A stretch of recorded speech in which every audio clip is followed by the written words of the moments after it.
चुड़ैल जिसके बाल बड़े बड़े, उल्टे पैर, आंखें बड़ी बड़ी, नाखून धारदार, खुलेआम दिल्ली के रेलवे स्टेशन में घूम रही। मैंने यह तब महसूस किया जब मुझे पता चला कि मेरी बाजू वाली कॉलोनी में भी किसी के घर चुड़ैल का साया पड़ गया है। वे अपनी छोटी बेटी के साथ रहते थे और बार बार वे लोग बताते हैं कि घर में चुड़ैल का साया है। वह बहुत भयानक है और सुनने में आया कि बच्ची की डॉल के अंदर ही वह चुड़ैल समा गई है। तो मुझे शक हो गया कि यह उसी चुड़ैल का काम है। मैं अपने शक को यकीन में बदलना चाहता था। तब मैंने सोचा कि यह सब मैं अपनी आँखों से देखूं। तो मैं किराएदार बनकर अपना पुराना रूम छोड़कर उनकी बिल्डिंग में आकर रहने लगा। मैंने उस बच्ची से दोस्ती कर ली जिसके पास वह डॉल थी।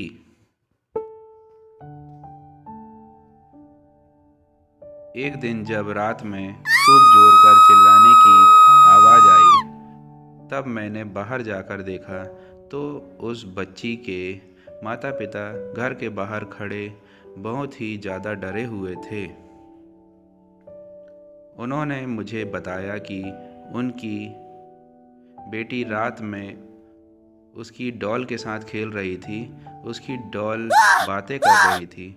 जैसे ही उन्होंने अपनी बेटी के पास जाना चाहा, वह घबरा गए क्योंकि उनकी बेटी बिल्कुल डायन के जैसे खुले बाल, नाखून बड़े बड़े, दांत बड़े बाहर निकले, आंखें बड़ी और मुंह से खून टपक रहा।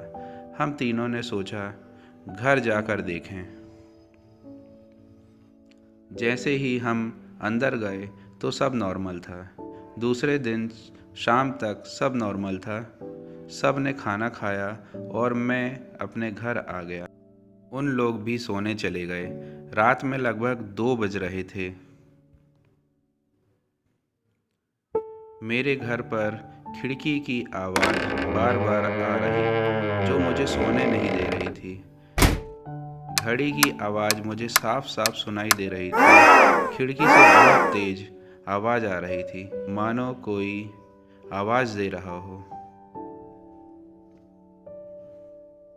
कुछ समय बाद जैसे ही मेरी नींद लगने को हुई थी कि मेरे दरवाजे पर कोई खटखटाया।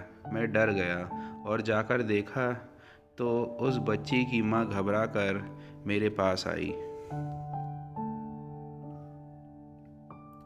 और मुझे बताई कि रात में जब मेरी नींद खुली तो मेरे पति बिस्तर नहीं थे। मैंने जाकर देखा तो मेरे पति हॉल के पलंग में लेटे हुए और उनके पास वह डॉल थी जो उनका खून पी रही थी। मेरे पति खून से लथपथ थे।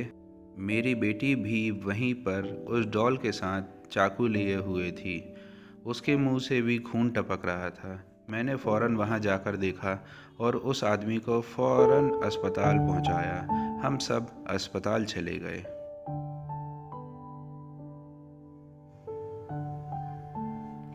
कुछ दिनों के बाद अमावस्या आने वाली थी। हमने सोचा यही समय है सब ठीक करने का। मैंने उस पुजारी से संपर्क कर उसे अमावस्या की रात को आने के लिए राजी कर लिया।